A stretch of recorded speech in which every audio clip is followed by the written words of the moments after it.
Bonjour à tous et bienvenue dans ce nouvel édito de l'Insoumission. Aujourd'hui, je vais vous parler dividendes et actionnaires.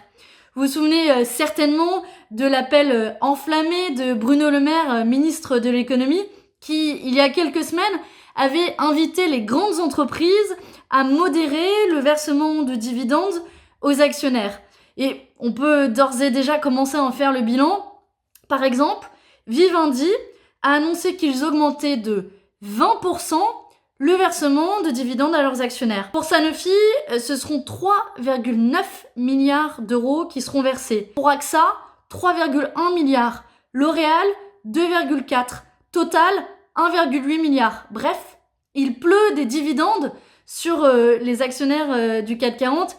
Et bon, manifestement, c'est pas vraiment la crise pour tout le monde. Et aussi, force est de constater que les appels à la modération ou même les invitations amicales de Bruno Le Maire n'ont pas vraiment été entendues par les grandes entreprises et n'ont pas vraiment été efficaces. Sinon, il y a un autre moyen de le faire, c'est d'en passer par la loi, c'est aussi à ça que ça sert. D'ailleurs, c'est ce qu'ont fait d'autres États européens. Par exemple, au Danemark, ils viennent tout juste d'adopter le conditionnement du versement d'aides publiques d'État. Donc, c'est-à-dire qu'une entreprise, pour recevoir une aide publique de l'État, ne devra pas verser de dividendes et en plus, autre condition, ne devra pas avoir de filiales dans les paradis fiscaux.